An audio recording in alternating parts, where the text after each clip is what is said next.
Salut à tous et bienvenue sur Virage Marseille, votre rendez-vous avec l'Olympique de Marseille tous les lundis. Je vous le dis de suite, Eric Dimeco n'est pas là. Voilà, il s'entraîne fort pour le porter de flamme au JO. Voilà, il bosse dur, vous le voyez courir si vous vous baladez du côté de la Corniche. Pour le remplacer, on a un ancien Olympien avec nous, tout fraîchement retraité. C'est Romain Alessandrini. Salut Romain. Bonjour. Ravi de t'accueillir sur ce plateau. Tu es déjà venu pour l'avant-match d'OM PSG. Et puis voilà, maintenant tu vas prendre tes marques vraiment en tant que consultant. Voilà, je vais essayer. À peine la carrière terminée pour t'accompagner. Que des gauchers de toute façon. À ce poste-là, il faut qu'il y ait que des gauchers. Hein, voilà, ailier gauche. Eric, c'est le critère. Romain à l'OM aussi a fait ailier gauche, puis il est passé arrière gauche. Bon, ça a duré un peu moins de temps qu'Eric. Beaucoup moins de temps. 30 minutes à Monaco pour ceux qui s'en souviennent. Et il y a Flo de toute façon à tes côtés, Flo Germain, RMC Salut Sport, Romain. qui est là aussi et qui est là pour nous donner toutes les clés de ce OM Benfica de jeudi soir. On a tous envie d'y être, et ben on va y être tout de suite. C'est la première partie.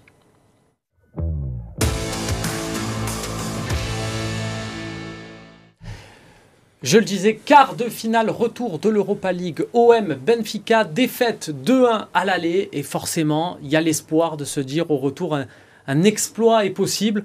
Romain, est-ce que tu as vu le match jeudi? Est-ce que tu y crois à cette qualification en demi? Oui, j'ai regardé le match. Un résultat comme ça à l'extérieur, je dirais que c'est pas trop mal non plus. Quand on sait qu'après on joue au Vélodrome avec l'ambiance que l'on connaît, je pense qu'il y a quelque chose à faire, bien évidemment. Il y a eu un entraînement ce dimanche ouvert au public parce que la Ligue a décidé de ne pas faire jouer. Est-ce que c'est bien? Est-ce que c'est pas bien? Est-ce qu'on cogite trop? Est-ce que 6 jours c'est trop long? Je pense que surtout physiquement, je pense que ça va faire du bien à tout le monde, physiquement et mentalement.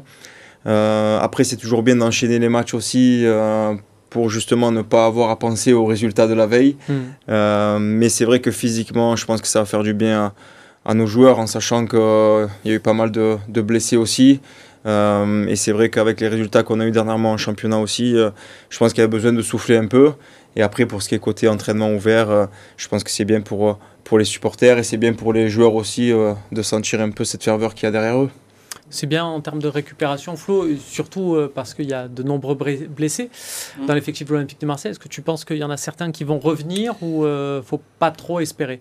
Écoute, bon, Quentin Merlin, il est out. Je l'ai croisé dimanche. Il était pas avec une béquille, mais avec une botte. Voilà. Il y en a pour au moins 15 jours, donc ce sera impossible pour lui. Je m'attendais à voir Jonathan Klaus à l'entraînement, ne serait-ce que pour quelques exercices. Il n'était pas là ce dimanche, au contraire de Ismail Assar qui a fait un peu de course sans que ce soit trop poussé. Moi, honnêtement, j'ai du mal à voir Sarr intégrer le groupe jeudi. Bon, est-ce que pour y avoir une surprise, je ne sais pas. On évoquait la possibilité que Klaus y soit, mais je pense que pour débuter, ce sera très compliqué. Donc, la bonne nouvelle que j'ai eue sous les yeux hier, parce que j'y étais aussi au Vélodrome, c'est que Chancel Bemba, il a participé à l'entraînement quasiment en intégralité. Juste à la fin, ils ont fait une opposition. Il s'est juste un petit peu préservé sur la fin, je crois qu'il courait avec Murillo. Et j'ai parlé avec Amir Murillo rapidement. Je lui ai dit, bon, allez, il va falloir revenir vraiment parce qu'il est dans le groupe, mais il ne joue pas. Et il semblait optimiste. Donc, quand on voit la pénurie qu'il y a à côté droit, enfin même au poste de latéral, tout simplement, entre Merlin, Ulysse Garcia qui n'est pas qualifié, Klaus et j'en oublie peut-être, non même pas, faut qu'Amir Murillo peut-être soit lancé. Donc là maintenant, au moment où on enregistre, je vois plus Amir Murillo être vraiment le retour marquant en Coupe d'Europe, puisque Onana lui était là, mais il n'est pas qualifié non comme plus, Papé. ouais. Donc si on doit donner un nom, je pense que Murillo a peut-être des chances de débuter jeudi. C'est un casse-tête, cette équipe, pour entre les non qualifiés, les blessés, pas de suspendus, mais bon, presque. On va regarder à quoi pourrait ressembler le 11, j'ai envie de dire dans un 4-3-3, mais après on l'articule un peu comme on veut, notamment avec Soglo, du coup, qui devrait jouer latéral gauche. Et puis voilà, ça pourrait être Kondogbia, Vertou, Unai, un Harit à droite, comme on l'a vu sur le match aller, pour un Mumbagna, Aubameyang. On est d'accord, Flo, là, il n'y a pas trop d'autres solutions. Si je vois pas celle-là, moi, mais bon, après, c'est le charme des débats. Nous t'écoutons. Non, mais si, c'est bien de savoir qu'il y a 2 solutions à l'Olympique de Marseille, c'est encourageant. Déjà, je pense que Faris Mumbagna, il a manqué le coche parce qu'il a été titularisé à l'aller.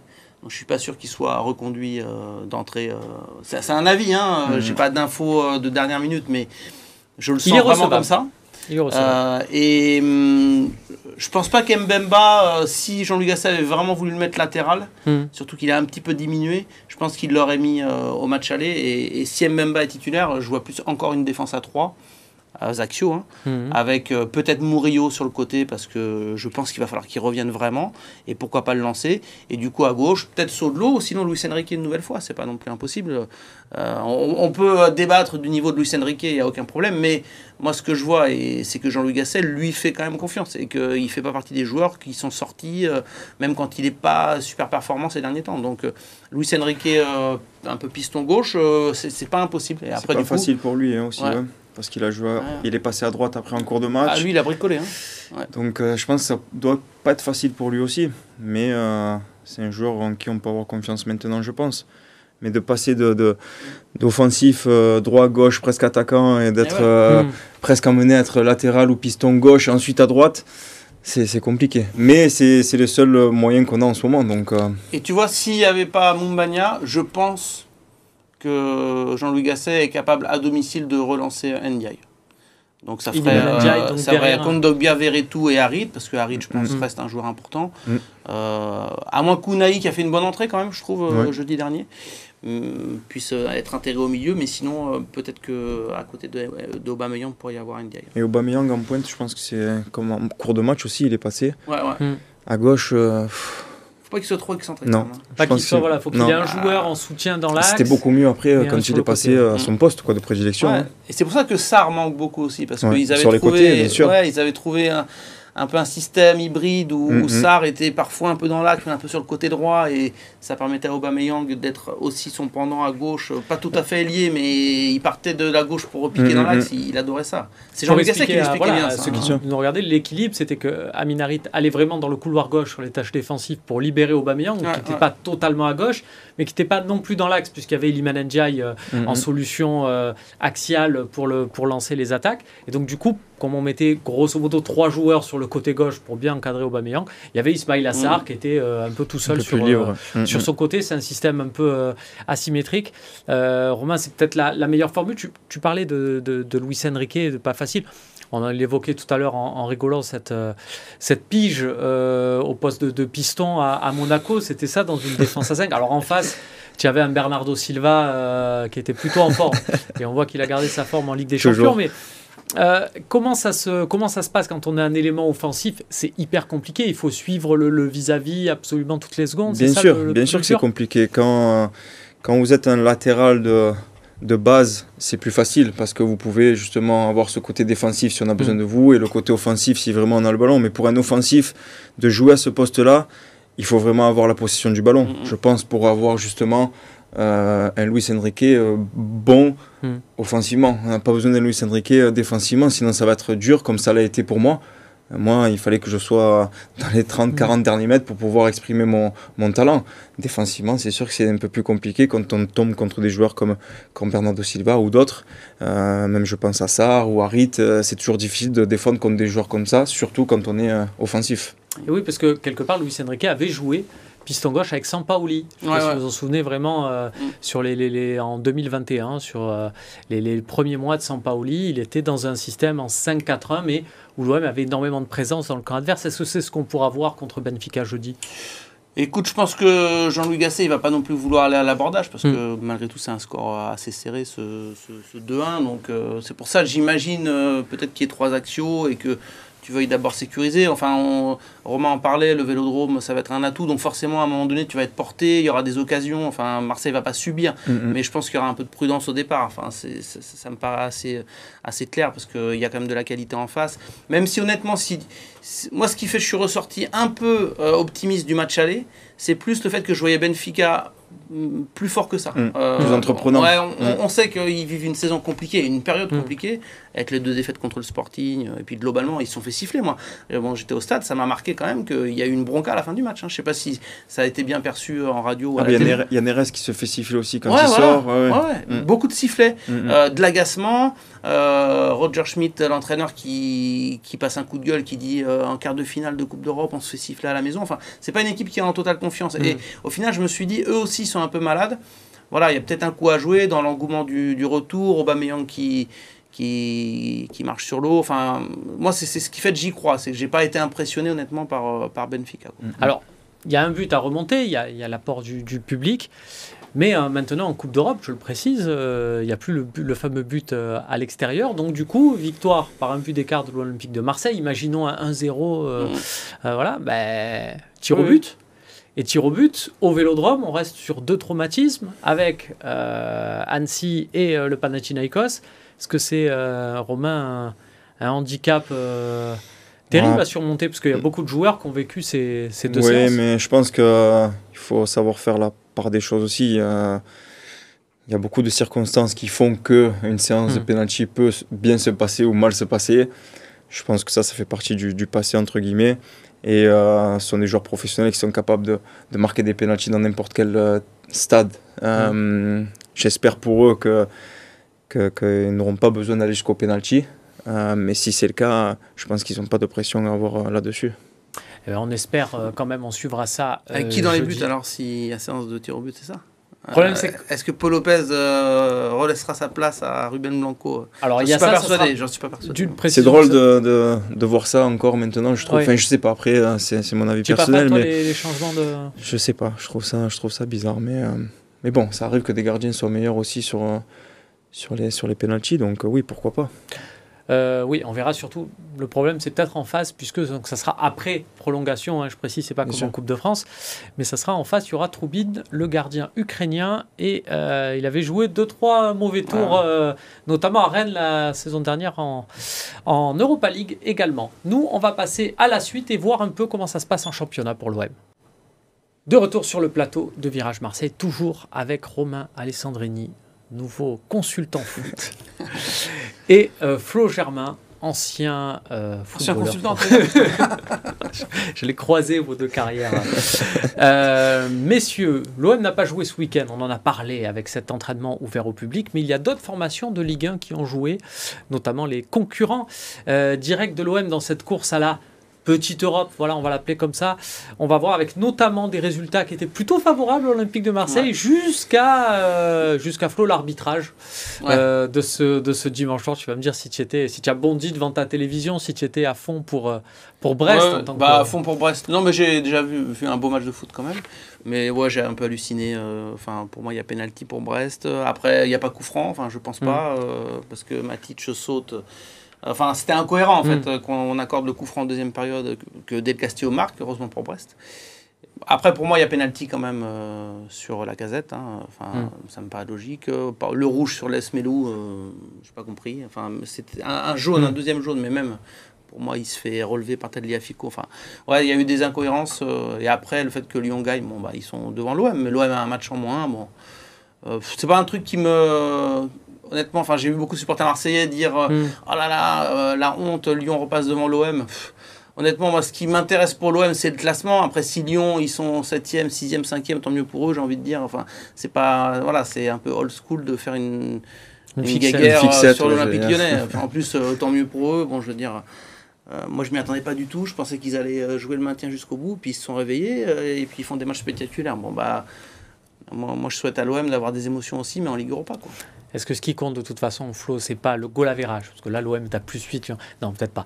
On est d'accord, c'est quand même les points. On va voir, donc je vous disais, les résultats de ce week-end, puisqu'il y a eu une victoire de Toulouse à Rennes. Et puis, il y a eu également, on a dit la victoire de Lyon contre Brest, la victoire de Strasbourg contre Reims, voilà, qui a fait aussi du bien. On va voir le classement.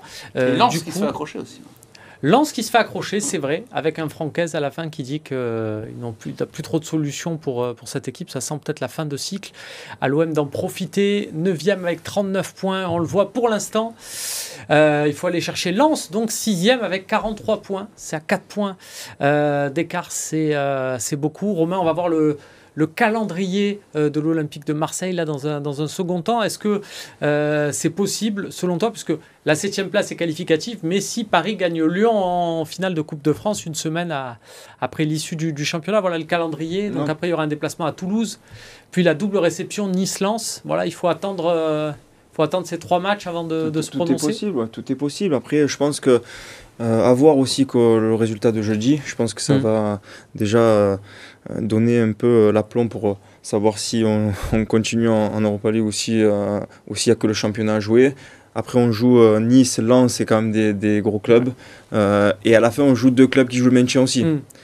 Et les clubs qui jouent le maintien, je crois que c'est plus dur que ceux qui jouent au tableau. Donc, c'est vraiment un calendrier qui n'est pas facile pour l'OM. Avoir le match de Benfica, je pense que ça va lancer un peu la fin de saison, quoi.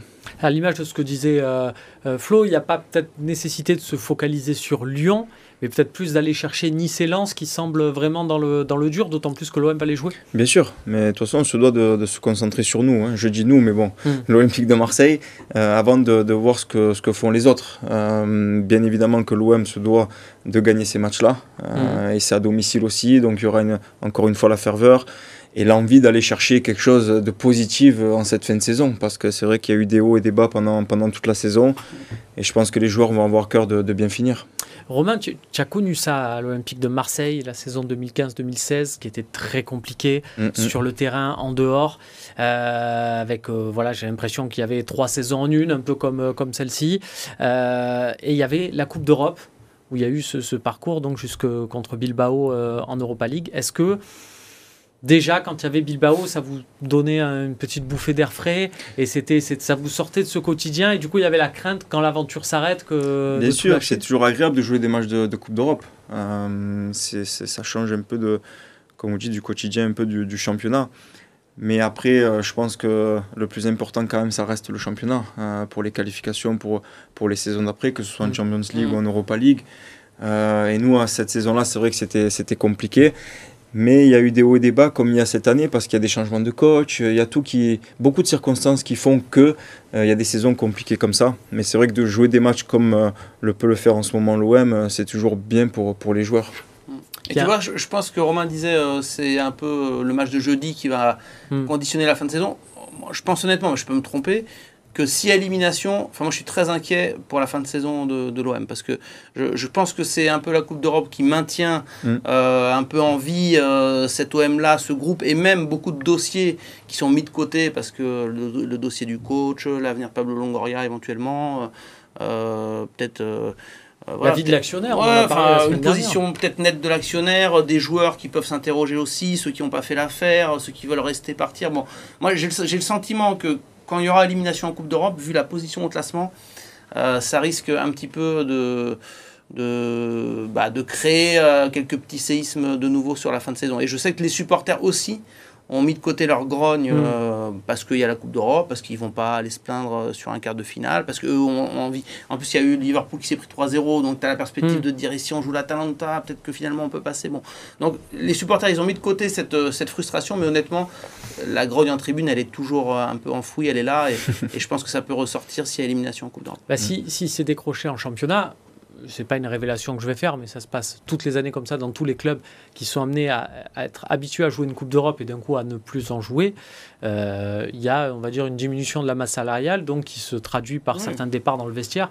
Parce que Romain, c'est un peu comme ça que ça se passe aussi, c'est-à-dire à un moment donné, on sait qu'il n'y aura pas de Coupe d'Europe l'année prochaine, on est nombreux, on commence à se regarder en disant bon, lui il va partir. Ça va conditionner la fin de saison et la saison qui suit, parce que je pense que le club va se focaliser bien évidemment sur le mercato d'été qui va commencer si on perd contre Benfica, qui va commencer maintenant, faut pas se leurrer.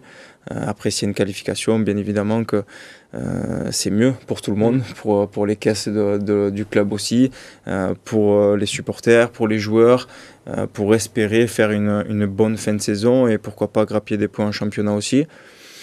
Mais c'est complexe, hein, c'est très complexe. Mais c'est vrai que les semaines qui vont arriver vont être très très importantes pour l'OM. On relativise aussi, Flo, sur cet impact de la Coupe d'Europe, parce que là, l'OM, on parle d'une qualification en Ligue Europa, voire Conference League, hein, parce que la 7e place, c'est qualificatif pour la Conference League. C'est pas non plus les gains de la Ligue des Champions, c'est-à-dire que c'est pas. Oui, non. C'est plus en termes d'organisation où on va monter peut-être un effectif un peu plus resserré, c'est ça aussi que. Oui, bah après il y a aussi des contrats. Enfin, Pablo Longoria fonctionne beaucoup avec des contrats et une partie des revenus qui est indexée sur une éventuelle qualif, enfin revenu de joueur qui est indexé sur une éventuelle qualif en Ligue des Champions. Donc s'il y a cet échec, et je pense que c'est le cas, parce que je crois que le met à 10 points non, de Lille, là, qui a un match en retard aussi. Donc forcément, ce ne sera pas à la fois les mêmes dépenses, mais la capacité de recrutement sera moindre. Après, on en a parlé, je crois que c'était la semaine dernière avec Eric, hein, l'OM est peut-être à sa place aussi à jouer la Ligue Europa. Il ne faut pas non plus toujours croire que... parce que c'est l'OM sur le maillot, la Ligue des Champions, ça va être un claquant des doigts. Là, on a vu que Lille, Monaco, Brest étaient tout simplement au-dessus de Marseille. Donc, moi, j'aimerais que l'OM joue à fond quand même une place qualificative en Ligue Europa, parce que la Ligue Europa peut apporter des émotions, peut apporter... Ça peut, Pablo Longoria a souvent dit, les dirigeants de l'OM, ils ont insisté sur le fait que tu te construis aussi une expérience européenne à travers cette compétition, et après tu arrives, tu es plus aguerri en Ligue des Champions. Donc, moi, je le vivrais comme un échec si Marseille ne parvenait pas à au moins être 5e ou 6e et donc se qualifier pour la Ligue Europa. C'est en ça que je me dis, il ne faudra pas lâcher l'affaire, même si elle est l'élimination jeudi, il faudra la chercher cette Ligue Europa, parce que ça reste une belle compétition. Vous avez vu quand même les équipes qui restent là, Milan, Rome, Leverkusen, surtout Benfica, Marseille. C'est une belle compétition. Après, on voit surtout qu'il y a les clubs aussi qui sont en difficulté. C'est ceux, justement, qui jouent les Coupes d'Europe aussi à côté. Brest, Monaco, ils ont le temps de récupérer, de préparer leur semaine. Et on voit que les résultats sont bien meilleurs en championnat. Quand on n'a pas un groupe qui est fait pour jouer à la fois le championnat et la Coupe d'Europe, comme peut le faire en France que le PSG, c'est compliqué quand même. Et comme l'aspirait à le faire l'Olympique de Marseille, on va voir ce qui s'est passé sur les autres terrains tout de suite dans la partie suivante.